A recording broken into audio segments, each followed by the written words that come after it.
চশমা museum, a house of world class, জলট্যাক মোড়, বহরমপুর মডার্ন হোটেলের সামনে।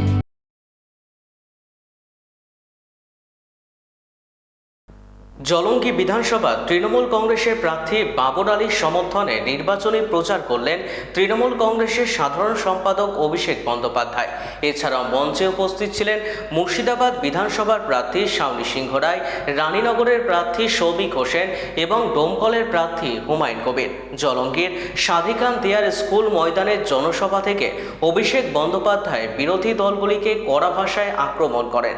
পাশাপাশি এবারের নির্বাচনে মুর্শিদাবাদে 22 শূন্যের হুঙ্কার দেন।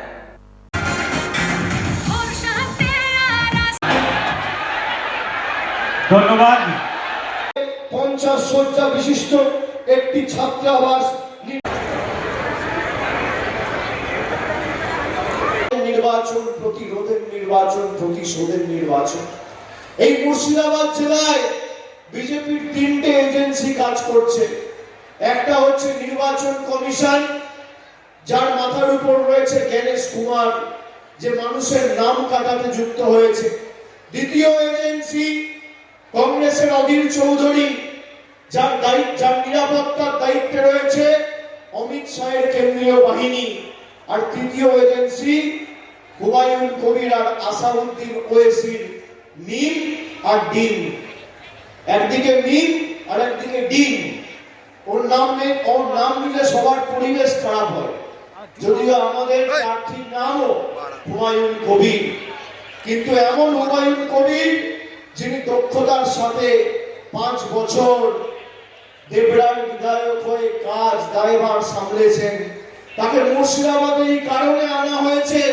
সরকারের চতুর্থ প্রতিজ্ঞা, আমাদের সরকারের চতুর্থ প্রতিজ্ঞা, যত বয়োজ্যেষ্ঠ প্রবীণ নাগরিকরা রয়েছেন যারা বার্ধক্য ভাতার ফর্ম, দমকল থেকে হুমায়ুন কবির আর বাবর জলঙ্গি থেকে জেতার পরে তাদের হাত ধরে সবার ব্যাংক অ্যাকাউন্টে আগামী দিন বার্ধক্য ভাতার টাকা ঢুকে যাবে মামাটি মানুষের সরকার থেকে। আর আমাদের পঞ্চম প্রতিজ্ঞা, প্রথম কি আজীবন লক্ষ্মীর ভান্ডার, 2 নলবাহিত পানীয় জল, 3 স্বাস্থ্য শিবির ব্লকে টাউনে, চতুর্থ বার্ধক্য ভাতা। আর পঞ্চম প্রতিজ্ঞা, এই দমকলে আর জলঙ্গিতে খালি 2টো বিধানসভায় গত 2 বছরে আমরা 20,000 মানুষকে বাড়ি দিয়েছি। কেন্দ্র সরকার কোনো সাহায্য সহযোগিতা করেনি। 20,000-এর বেশি মানুষের মাথার উপর পাকা ছাদের ব্যবস্থা আমাদের তৃণমূলের সরকার করেছে। আগামী দিন চতুর্থবার সরকার তৈরি হওয়ার পরে বাংলা জুড়ে যত গরিব মানুষ রয়েছে যাদের মাথার উপর ছাদের প্রয়োজন রয়েছে, সবাইকে 1,20,000 টাকা করে আমাদের সরকার দেবে বাড়ি তৈরি করতে। আমাদের পঞ্চম প্রতিজ্ঞা। শাসিত অঞ্চল আছে, একমাত্র মানুষের অধিকার নিয়ে দেশের সর্বোচ্চ আদালত সুপ্রিম কোর্টে যিনি লড়াই করেছেন তার নাম মমতা ব্যানার্জি, আর দলের নাম তৃণমূল কংগ্রেস। আপনারা নিশ্চিন্তে থাকুন, খালি 22 শূন্য করতে হবে। সিপিএম অতীত, আর এখানে কংগ্রেসকে ভোট দেওয়া মানে বিজেপির হাত শক্তিশালী করা। অধীর চৌধুরীদের ভোট দেওয়া মানে পরোক্ষভাবে বিজেপিকে সমর্থন করা। বাজারে যখন আলু কিনতে যান, পচা আলু কেনেন, পেঁয়াজ কিনতে যান, পচা পেঁয়াজ কেনেন।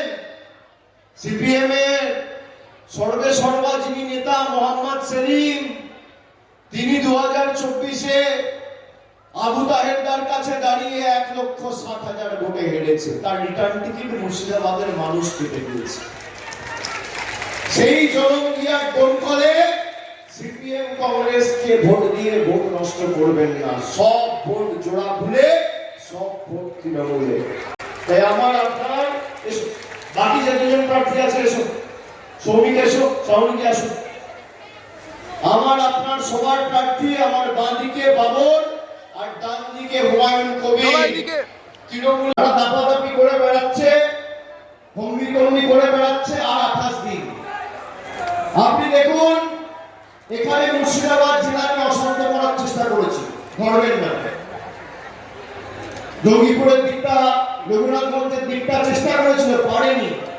আমি মুর্শিদাবাদ জেলার সবাইকে হাত জোড় করে বলবো যে দাঁতে দাঁত চিপে কষ্ট হলেও সহ্য করুন আর 28টা দিন, তারপর একটাকেও যেন না।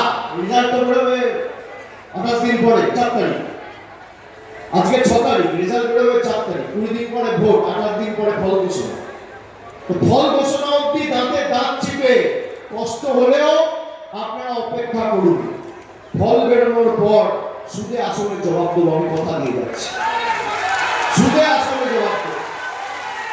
আমার বক্তব্য এখানে শেষ করলাম। সকলে ভালো থাকবে, সুস্থ থাকবে। জয় হিন্দ, বন্দে মাতরম, জয় হিন্দ।